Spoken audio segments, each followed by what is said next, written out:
Hi, hello, it's me Priya Hariprasad. Once again, welcome to the world of economics and welcome to my channel. Hope that you all are doing good. ഇന്ന് നമ്മളിവിടെ discuss ചെയ്യാൻ പോകുന്നത് measures to control inflation.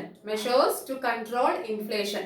ഇൻഫ്ലേഷനെ control ചെയ്യാനായിട്ട് government എന്തൊക്കെ measures ആണ് എടുക്കുന്നത്, അല്ലെ? ഇൻഫ്ലേഷൻ കൺട്രോൾ ചെയ്യാനായിട്ടുള്ള ഗവൺമെന്റ് എടുക്കുന്ന മെഷേഴ്സിനെ കുറിച്ചാണ് നമ്മളിവിടെ പഠിക്കുന്നത്. അപ്പം ഇൻഫ്ലേഷനുമായി റിലേറ്റ് ചെയ്തിട്ടുള്ള ഏകദേശം അവസാനത്തെ ഒരു ടോപ്പിക് ആയിരിക്കും. കാരണം ഓൾറെഡി ഇൻഫ്ലേഷൻ എന്താണ്, അതിന്റെ ടൈപ്സ്, കോസസ്, ഇമ്പാക്ട് എല്ലാം ഞാൻ എക്സ്പ്ലെയിൻ ചെയ്ത് കഴിഞ്ഞു. അപ്പം ഡിഗ്രി ആൻഡ് PG ലെവൽ സ്റ്റുഡൻസിന് ഇൻഫ്ലേഷൻ എന്ന് പറയുന്ന ഒരു ടോപ്പിക്കിൽ നിന്നും തീർച്ചയായിട്ടും ഏതെങ്കിലും ഒരു ക്വസ്റ്റ്യൻ വരും. ഒന്നുകിൽ കോസസ് അല്ലെങ്കിൽ ടൈപ്സ് വരും, അതല്ലെങ്കിൽ ഇമ്പാക്ട് അല്ലെങ്കിൽ എഫക്ട്സ് വരും, അതല്ലെങ്കിൽ മെഷേഴ്സ് ടു കൺട്രോൾ ഇൻഫ്ലേഷൻ. അപ്പം ഏതെങ്കിലും ഒരെണ്ണം എസ്സേ ആയിട്ട് ചോദിക്കാനുള്ള സാധ്യതയുണ്ട്. തീർച്ചയായിട്ടും ഇമ്പോർട്ടന്റ് ആണ്. അപ്പം സ്കിപ്പ് ചെയ്യാൻ കഴിയില്ല. അപ്പൊ അതുകൊണ്ട് തന്നെ എല്ലാവരും കാണുകയും ഫ്രണ്ട്സുമായിട്ട് ഷെയർ ചെയ്യുകയും ചെയ്യാം. Okay, then come let's learn together. Let's begin the class. Okay, measures to control inflation പറയുന്നേക്കാൾ മുമ്പ് what is inflation, അല്ലേ? ഇപ്പൊ ഞാൻ ഓരോ ടോപ്പിക്കിലും പറഞ്ഞിട്ടുള്ളതാണ്. എങ്കിലും ഇൻഫ്ലേഷൻ എന്ന് പറഞ്ഞാൽ ജനറൽ പ്രൈസ് ലെവലിലുള്ള ഇൻക്രിമെന്റ് ആണ്, അല്ലെ? ജനറൽ പ്രൈസ് ലെവൽ റൈസ് ചെയ്ത് വരുന്ന ഒരു സിറ്റുവേഷൻ ആണ് എന്ന് പറയുന്നത് ഇൻഫ്ലേഷൻ എന്ന് പറയുന്നത്. ജനറൽ പ്രൈസ് ലെവൽ എന്ത് ചെയ്ത് വരികയാണ്, കൂടി വരുന്ന ആ ഒരു സിറ്റുവേഷനെയാണ് ഇൻഫ്ലേഷൻ എന്ന് പറയുന്നത്. ഓക്കെ, അപ്പം അത് ശരിക്കും പറഞ്ഞാൽ ഒരു കോംപ്ലക്സ് സിറ്റുവേഷൻ തന്നെയാണ്. കാരണം പ്രൈസ് ലെവൽ ഇൻക്രീസ് ചെയ്യാന്ന് പറയുമ്പോൾ എല്ലാവർക്കും അത് അക്സെപ്റ്റ് ചെയ്യാൻ കഴിയില്ല, എല്ലാവർക്കും അത് അഫോർഡബിൾ അല്ല, ശരിയല്ലേ? എല്ലാ ഇൻകം ഗ്രൂപ്പുകാർക്കും അഫോർഡബിൾ അല്ല. അതുകൂടാതെ ഇൻഫ്ലേഷന്റെ സമയത്ത് വാല്യൂ ഓഫ് മണി എന്ത് ചെയ്യും, ഡിക്രീസ് ചെയ്യും, അല്ലെ? സർക്കുലേഷൻ ഓഫ് മണി ഇൻക്രീസ് ചെയ്യുകയും വാല്യൂ ഓഫ് മണി ഡിക്രീസ് ചെയ്യുകയും ചെയ്യും. പണത്തിന്റെ മൂല്യത്തിന് വളരെ മൂല്യം കുറവാണ് ആ സമയത്ത്, അല്ലെ? അപ്പം അത് എന്ന് വെച്ചാൽ നമ്മൾ നേരത്തെ വാങ്ങിയ അതേ ഒരു സാധനം വാങ്ങിക്കാൻ നമ്മൾ കുറച്ചും കൂടെ കൂടുതൽ എമൗണ്ട് കൊടുക്കേണ്ടി വരുന്നു, അല്ലെ? അപ്പൊ അങ്ങനെ ഒരു വല്ലാത്തൊരു അവസ്ഥയാണ്. അപ്പൊ ഒരു കോംപ്ലക്സ് സിറ്റുവേഷൻ ആണ്. അപ്പൊ ഗവൺമെന്റ് ഹാസ് ടു കൺട്രോൾ. ഈ സിറ്റുവേഷനെ ഗവൺമെന്റ് എന്ത് ചെയ്യണം, കൺട്രോൾ ചെയ്യണം. ഓക്കെ, അപ്പൊ അതിന് 2-3 മെഷേഴ്സ് ഗവൺമെന്റ് എടുക്കുന്നുണ്ട്. അത് ഏതൊക്കെ മെഷേഴ്സ് ആണ് നമ്മൾ നോക്കാം. ഓക്കെ, അതിൽ മെയിൻ ആയിട്ട് പറയുകയാണെങ്കിൽ മോണിറ്ററി മെഷേഴ്സും ഫിസ്ക്കൽ മെഷേഴ്സും. പിന്നെ സബായിട്ട് 2 നമുക്ക് പറയുകയാണെങ്കിൽ പ്രൈസ് കൺട്രോളും money supply, control of money supply. അങ്ങനെ 4 പോയിന്റ്സ് ആയിട്ട് നമുക്ക് പറയാം. ഓക്കെ, അപ്പൊ മെയിൻ ആയിട്ട് എന്തൊക്കെയാണ്, മോണിറ്ററി മെഷേഴ്സും ഫിസ്ക്കൽ മെഷേഴ്സും. അതിനകത്താണ് എല്ലാ കാര്യങ്ങളും വരുന്നത്. ഓക്കെ, അപ്പം മെഷേഴ്സ് ടു കൺട്രോൾ ഇൻഫ്ലേഷൻ എന്ന് പറഞ്ഞാൽ നിങ്ങൾക്ക് ആദ്യം ഓർമ്മ വരേണ്ടത് മോണിറ്ററി മെഷേഴ്സ്, അതേപോലെ തന്നെ ഫിസ്ക്കൽ മെഷേഴ്സ്, അത് കഴിഞ്ഞിട്ട് പ്രൈസ് കൺട്രോൾ, പിന്നെ control of money supply. Okay, അപ്പൊ അങ്ങനെ 4 പോയിന്റ്സ് നമുക്ക് എന്തൊക്കെയാണ് അതിനകത്ത് വരുന്ന കാര്യങ്ങൾ എന്ന് എക്സ്പ്ലെയിൻ ചെയ്ത് കഴിഞ്ഞാൽ നമുക്ക് മനസ്സിലാവും എങ്ങനെയാണ് ഇൻഫ്ലേഷൻ കൺട്രോൾ ചെയ്യുന്നത്. ഓക്കെ, അപ്പം ഈ fiscal policy and monetary policy എന്ന് പറഞ്ഞ പോളിസീസ് ഉണ്ട്, അല്ലെ? നമുക്കറിയാം ഫിസ്ക്കൽ പോളിസി ഗവൺമെന്റിന്റെ പോളിസിയാണ്, ടാക്സേഷനും എക്സ്പെൻഡിച്ചറുമായി റിലേറ്റ് ചെയ്താണ്. മോണിറ്ററി പോളിസി പറഞ്ഞാൽ സെൻട്രൽ ബാങ്കിന്റെ പോളിസിയാണ് മണി സപ്ലൈ കൺട്രോൾ ചെയ്യാനായിട്ട്, ശരിയല്ലേ? അപ്പൊ ഇത് രണ്ടും ഞാൻ സെപ്പറേറ്റ് വീഡിയോ ആയിട്ട് ചെയ്തിട്ടുണ്ട്. അപ്പം അത് കണ്ടവർക്ക് ശരിക്കും പറഞ്ഞാൽ ഇത് ജസ്റ്റ് ഒരു പ്രാവശ്യം കണ്ടു കഴിഞ്ഞാൽ ആൻസർ ചെയ്യാൻ കഴിയും. കാരണം അതിനകത്തുള്ള കാര്യങ്ങൾ തന്നെയാണ് ഇതിനകത്ത് പറയുന്നത്. ഓക്കെ, അപ്പൊ ഫിസ്ക്കൽ പോളിസിയും മോണിറ്ററി പോളിസിയും കാണാത്തവര് കാണണം. പ്ലേലിസ്റ്റിലുണ്ട്, ഒരുപാട് പേര് കണ്ട് നല്ല ക്ലാസ് ആണെന്ന്, അവർക്ക് ഒരുപാട് ഇഷ്ടപ്പെട്ടിട്ടുള്ള ക്ലാസ് തന്നെയാണ് കേട്ടോ. ഓക്കെ, അപ്പൊ നമുക്ക് പോയിന്റിലേക്ക് വരാം. എന്താണ് ഞാൻ പറഞ്ഞു വന്നത്? ഫിസ്ക്കൽ പോളിസി, മോണിറ്ററി പോളിസി, അതിനകത്തുള്ള പോയിന്റ്സ് തന്നെയാണ് ഇതിനകത്ത് വരുന്നത്. മോണിറ്ററി മെഷേഴ്സും ഫിസ്ക്കൽ മെഷേഴ്സും പ്രൈസ് കൺട്രോളും അതേപോലെ തന്നെ കൺട്രോൾ ഓഫ് മണി സപ്ലൈ. ഈ 4 കാര്യങ്ങളിലൂടെയാണ് ഗവൺമെന്റ് എന്ത് ചെയ്യുന്നത്, ട്രൈസ് ടു കൺട്രോൾ ഇൻഫ്ലേഷൻ, അല്ലെ? എന്ത് കൺട്രോൾ ചെയ്യാനായിട്ട് ശ്രമിക്കുന്നത്, ഇൻഫ്ലേഷൻ കൺട്രോൾ ചെയ്യാനായിട്ട് ശ്രമിക്കുന്നത്. അപ്പൊ നോക്കിക്കോളൂ, ആദ്യം നമുക്ക് മോണിറ്ററി മെഷേഴ്സിലോട്ട് പോവാം. മോണിറ്ററി മെഷേഴ്സ് എന്ന് പറഞ്ഞാൽ നമുക്ക് പേര് കേൾക്കുമ്പോൾ തന്നെ അറിയാം അത് പണപരമായിട്ടുള്ള കൺട്രോൾ ആണ്. അതിനകത്ത് പണപരമായിട്ടുള്ള മെഷേഴ്സ് ആണ്. അപ്പൊ പണപരമായിട്ടുള്ള കാര്യമാണ് അതിനകത്ത് ഉണ്ടാവുക. അപ്പം ഈ മോണിറ്ററി മെഷേഴ്സ് അല്ലെങ്കിൽ ഈ മോണിറ്ററി ആയിട്ടുള്ള കാര്യങ്ങൾ ചെയ്യാൻ നമുക്ക് നമ്മുടെ രാജ്യത്തില് എന്താ പറയാ റൈറ്റ്സ് ഉള്ള ഇത് അതോറിറ്റി ഏതാണ്, സെൻട്രൽ ബാങ്ക് ആണ് അല്ലെങ്കിൽ RBI ആണ്.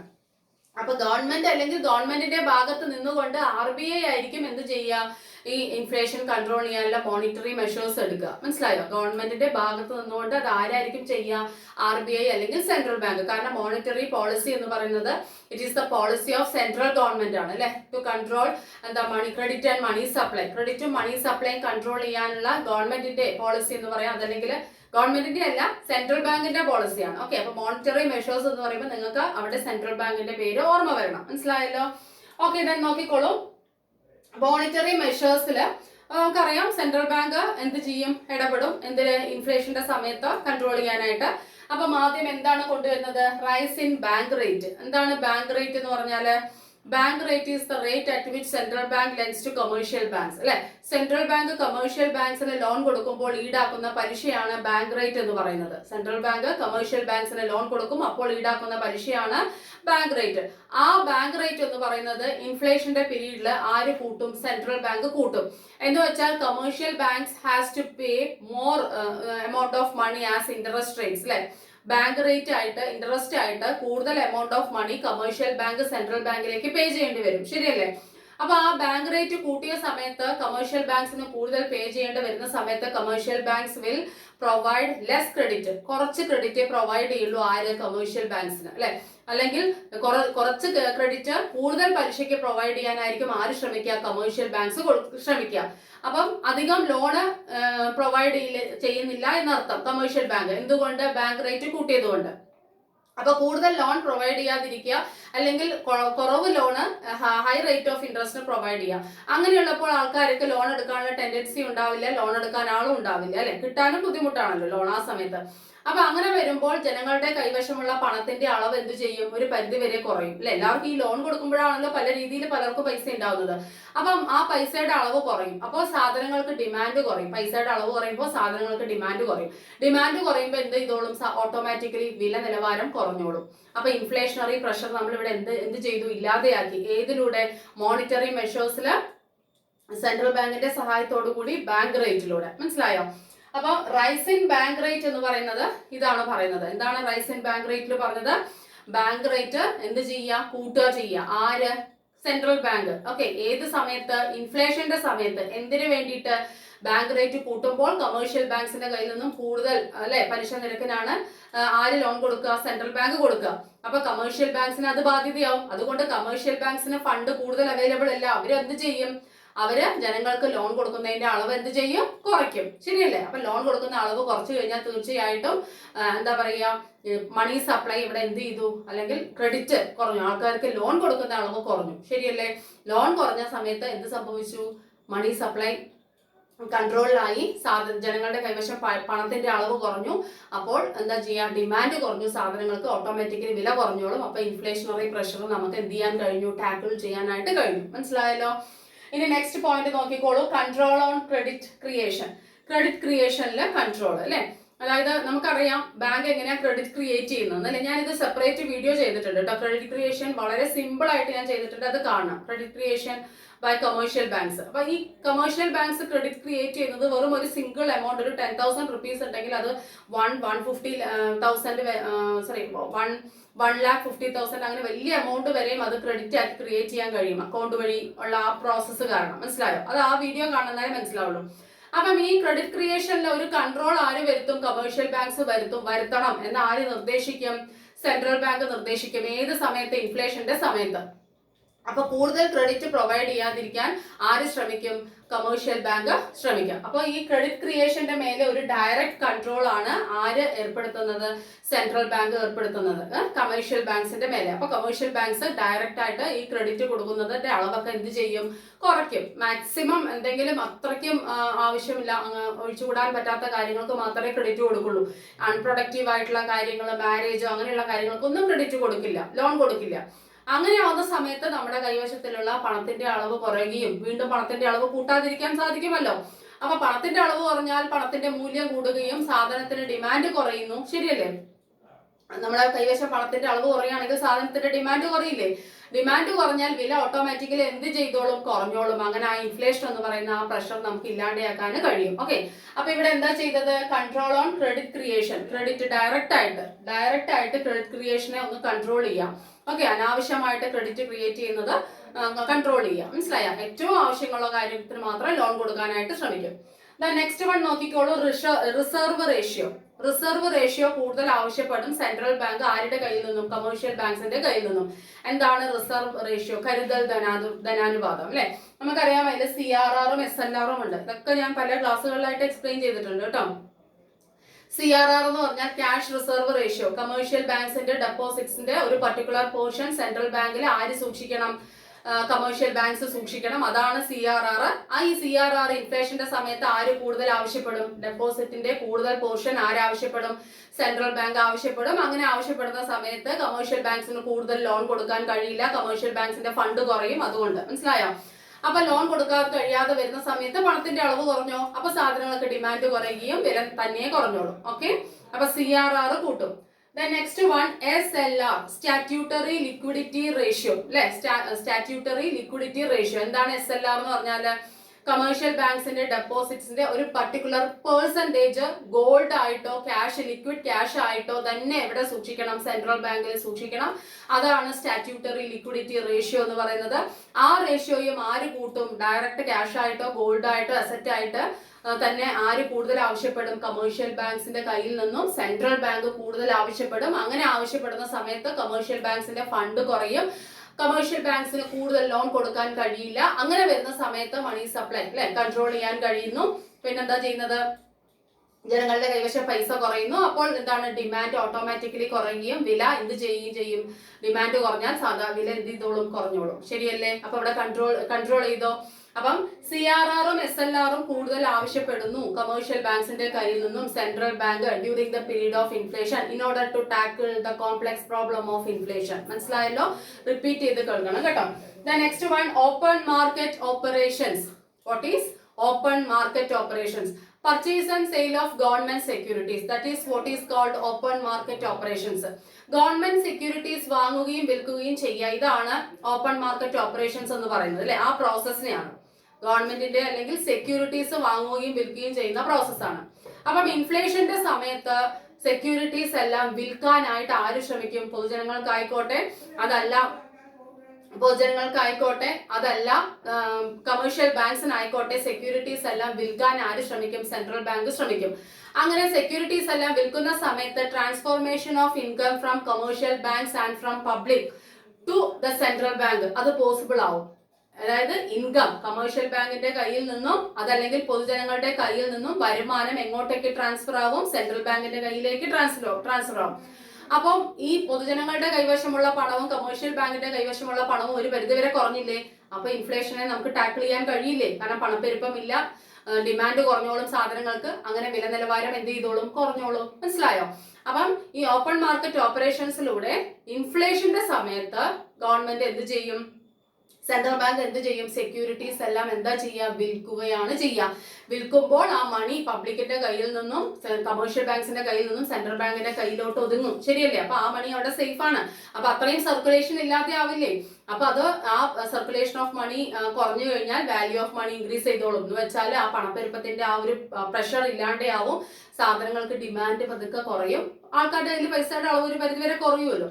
അപ്പൊ ഡിമാൻഡ് കുറയുമ്പോൾ ഓട്ടോമാറ്റിക്കലി പ്രൈസും എന്ത് ചെയ്തോളും? കുറഞ്ഞു. അപ്പൊ ഇൻഫ്ലേഷനെ നമ്മൾ ഇവിടെ എന്ത് ചെയ്തു? തരണം ചെയ്തു. ഏതിലൂടെ? ഓപ്പൺ മാർക്കറ്റ് ഓപ്പറേഷൻസിലൂടെ. ആരുടെ സഹായത്തോടു കൂടി? സെൻട്രൽ ബാങ്കിന്റെ സഹായത്തോടു കൂടി. ഓക്കെ, അപ്പം ഇത്രയും കാര്യങ്ങളാണ് നമ്മൾ ഇതിനകത്ത് പറയേണ്ടത്, മോണിറ്ററി മെഷേഴ്സിന്റെ അടുത്ത് പറയുന്നത്. ഓക്കെ, അപ്പൊ നിങ്ങൾ ഇത് കൺഫ്യൂഷൻ വരാതെ റിപ്പീറ്റ് ചെയ്ത് കേൾക്കണം കേട്ടോ. ഇതിനേക്കാൾ എനിക്ക് എക്സ്പ്ലെയിൻ ചെയ്യാനായിട്ട് നമുക്ക് സമയമില്ലല്ലോ അത്രയും. ഓക്കെ, അതുകൊണ്ടാണ്. ഓക്കെ, അപ്പൊ നോക്കിക്കോളൂ.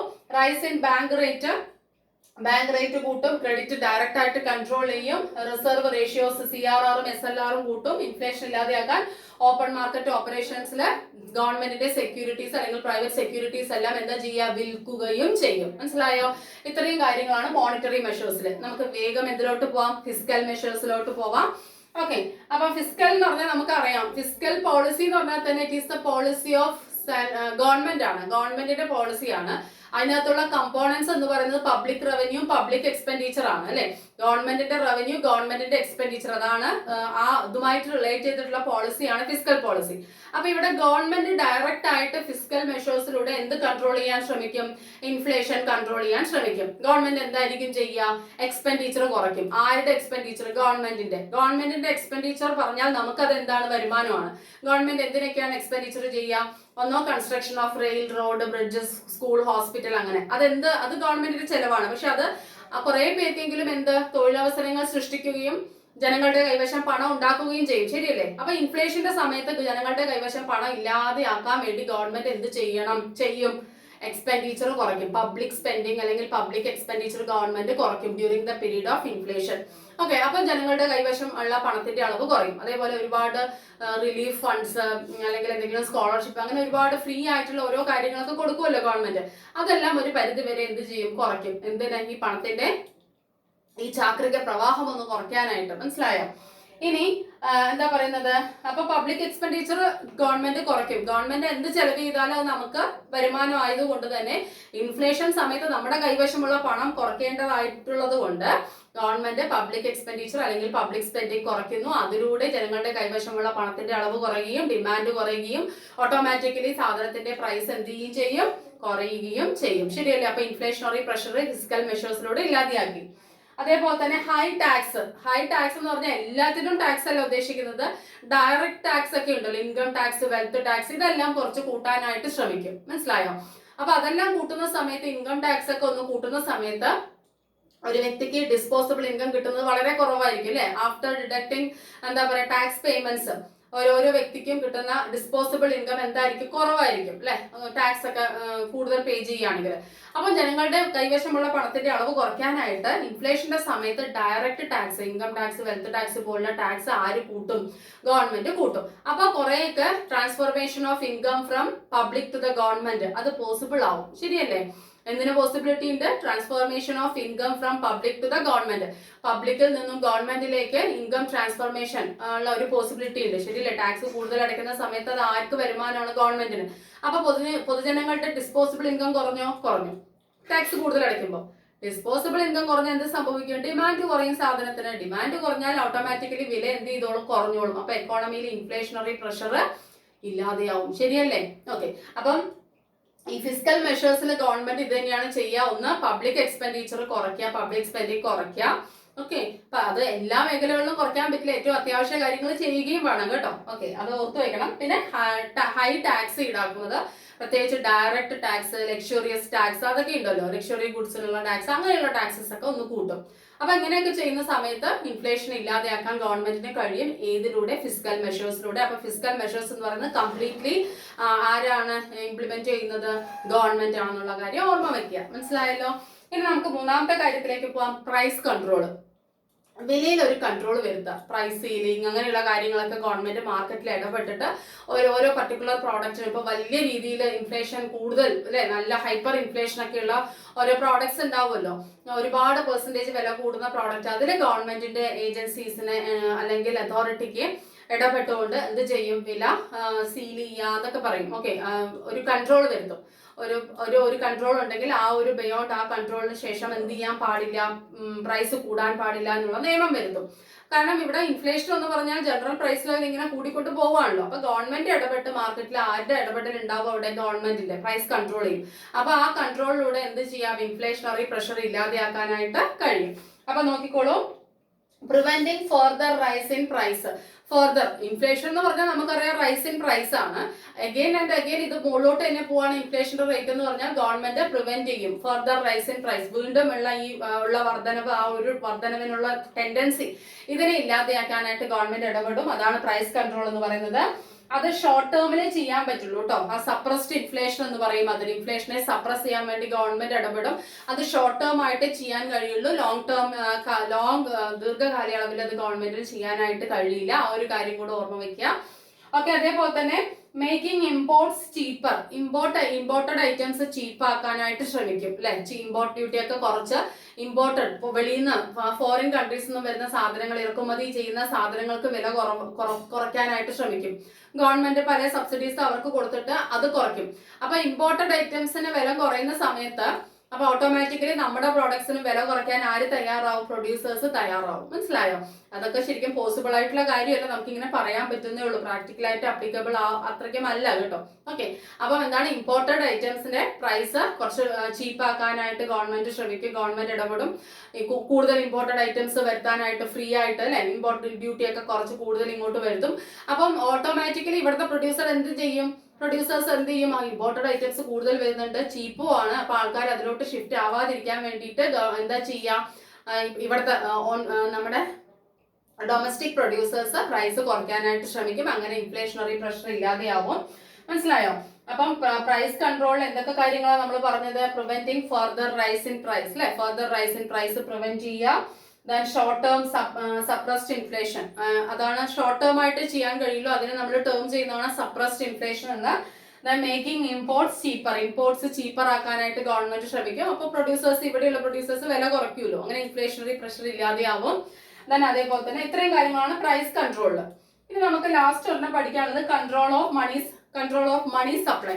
ഇത് നിങ്ങൾക്ക് എക്സ്ട്രാ എഴുതണം എന്നുള്ള ആവശ്യമില്ല, കാരണം ഈ മണി സപ്ലൈയുടെ കൺട്രോളാണ് ഇതിനകത്ത് നമ്മൾ പറഞ്ഞത് അല്ലെ. അപ്പോൾ ഗവൺമെന്റും സെൻട്രൽ ബാങ്കും രണ്ടുപേരും ഇടപെട്ട് മണി സപ്ലൈ കൺട്രോൾ ചെയ്യുകയാണെങ്കിൽ, അതായത് സപ്ലൈ ഓഫ് മണി, പണത്തിന്റെ ജനങ്ങളുടെ കൈവശമുള്ള പണത്തിന്റെ അളവ് അല്ലെ, അത് വലിയതായിട്ട് കൂടുന്നതാണല്ലോ ഇൻഫ്ലേഷൻ സമയത്ത്, അതുമാണല്ലോ ഒരു പ്രശ്നം. അപ്പം അത് എന്ത് ചെയ്യാണ്? കൺട്രോൾ ചെയ്യാണ്. അതിന് പല മെഷേഴ്സ് എടുക്കും, നമ്മൾ നേരത്തെ പറഞ്ഞ മെഷേഴ്സും അങ്ങനെ. അപ്പം മണി സപ്ലൈ കൺട്രോൾ ചെയ്താൽ ഇൻഫ്ലേഷൻ കുറയും. മണി സപ്ലൈയും ഇൻഫ്ലേഷനും തമ്മിൽ ഡയറക്റ്റ് റിലേഷൻഷിപ്പ് ആണെന്നും കൂടെ നമുക്ക് ഇവിടെ എഴുതാം.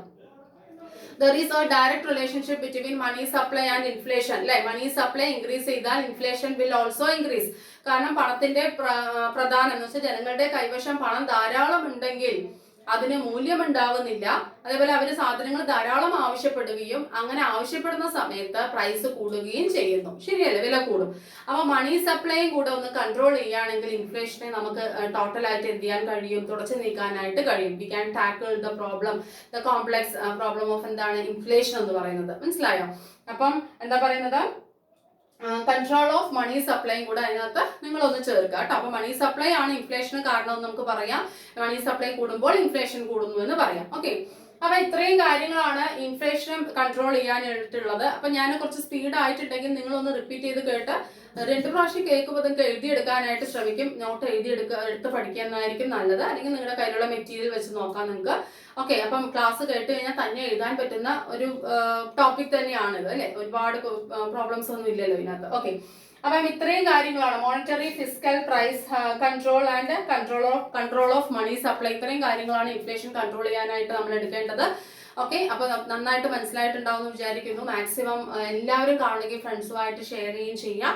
വീണ്ടും അടുത്ത വീഡിയോയിലൂടെ കാണാം. Try to follow and support my channel. Thank you, thanks a lot, take care, by.